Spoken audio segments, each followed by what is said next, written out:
release So, that. so you mentioned you become aware of them thoughts or them worries that you have. Yeah.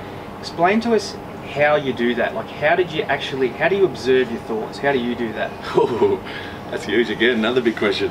How do I do that?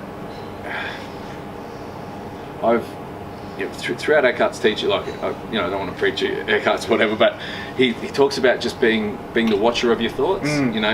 What got me was a quote. It's we're not our thoughts, we are the watcher of our thoughts. Yes. Who is it that's visualizing those thoughts? Yeah. You know what I mean? And it's our deeper self. That's the one who can see our thoughts. Yeah. We aren't our thoughts, we're the watcher of those thoughts. And once I sort of got that connection that, okay, my thoughts aren't me, these are out here, I'm the watcher of those thoughts. I'm like, okay, but who am I?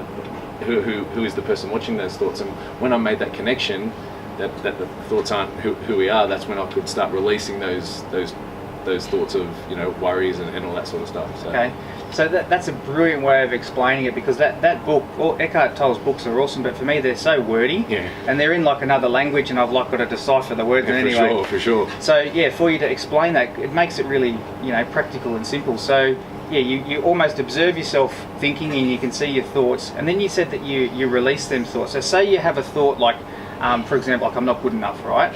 How did you then release that thought? Ooh, that's a good question. Knowing that, again, the worrying about what other people think, but just knowing that me as a person deep down, me being who we all are deep down in our pure state, we come into this life and we're pure, we're complete, we're whole, we're perfect. I don't know if that's the ego talking, but we are.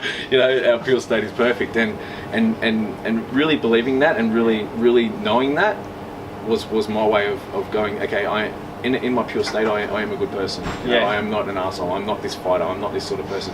And living through my pure state, has allowed me to release those. Release that thought. That's how you do it. Because that's not who I am. That's not who any of us are. No. And I think these thoughts, we're conditioned, unfortunately, through negativity, through media, through conversation with not so positive people, whatever, through whatever it is. Unfortunately we're conditioned through negativity and social media. We're always overstimulated. Our minds are overstimulated with bullshit, and when we're thinking, unfortunately, we are conditioned with negativity. So if we can separate ourselves from our thoughts and say, okay, that's they're there, whatever, they're always going to be there. They're always going to be, and there's negative thoughts coming in all the time. Even people ask me, how come you're so positive? How come all this sort of stuff? It's not that my thoughts are positive, it's just that I'm separating myself from the shitty ones. You're different from them. You've removed yourself from them, so you let the thoughts go on the thought reel, and you're just watching the thought reel going, the thought reel, I like that. Yeah, exactly, that's right. It's not that I'm this positive person. We're all deep down, we're all happy and pure beings and positive people. It's just that we let our thoughts overcome us, and we think that these thoughts are who we are as people.